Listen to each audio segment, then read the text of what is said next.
Hello friends, பொதுவாகவே நம்ம வீட்டில் ஜென்ரலாக கொஞ்சம் ஹெல்த்தியான ஃபுட்டாக பார்த்து சமைப்போம்.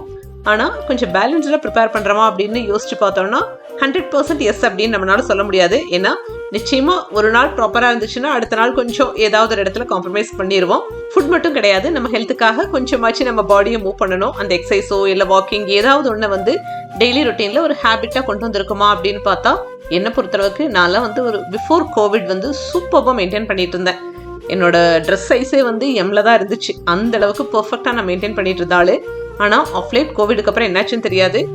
எக்ஸசைஸ் ஸ்டார்ட் பண்ணுவேன், பட் ஒரு வாரம் அவ்வளோதான், அதுக்கப்புறம் வந்து விட்டுருவேன். ஏதாவது ஒரு ரீசன்னால வந்து அப்படியே ஸ்கிப் ஆகி போயிட்டே இருந்துச்சு.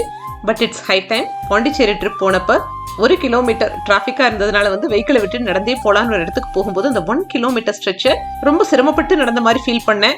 ஸோ இதுக்கு மேலே நம்ம இப்படியே வந்து லேட் பண்ணிட்டு இருந்தோம் அப்படின்னா ஏதாவது ஒன்று சீரியஸாக நமக்கு நடந்ததுக்கு அப்புறம் தான் நம்ம வந்து படுத்துட்டு யோசிக்க வேண்டியதாயிரும்னு சொல்லிட்டு அன்னைக்கு ஈவினிங்கே வந்து பாண்டிச்சேரியில் ஷாப்பிங் போயிருந்தோம். அப்போ வந்து ஸ்கெச்சர் ஷூஸ்க்கு வந்து ஆஃபர் போட்டிருந்தாங்க. ஸோ அங்கேயே ஒன்று வாங்கிட்டேன். ஆக்சுவலாக நான் வச்சுட்டு இருந்த பழைய ஷூ வந்து ஒன் ஆஃப் த ரீசன் நான் எப்போ பார்த்தாலும் ஸ்கிப் பண்ணுறக்கு இந்த ஒர்க் அவுட்டை. ஏன்னா அது வந்து கொஞ்சம் காலை வந்து கடிச்சிட்டே இருந்துச்சு. ரீசன் என்னன்னா அது நேரோ ஃபுட்டா.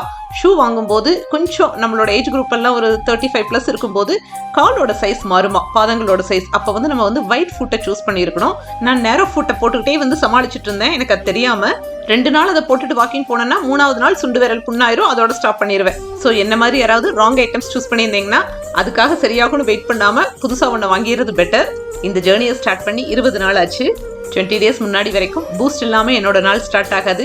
ஆனால் இப்போ ட்ரை ஃப்ரூட்ஸ் மில்க் ஷேக்கோட ஸ்டார்ட் ஆகுது. வெள்ளரிக்காயெல்லாம் இது வரைக்கும் என்னோட வெஜிடபிள் லிஸ்ட்லேயே இருந்தது கிடையாது. ஆனால் இப்போ இதெல்லாம் வந்து என்னோட பிளேட்டில் மெயின் ஐட்டமாக இருக்குது.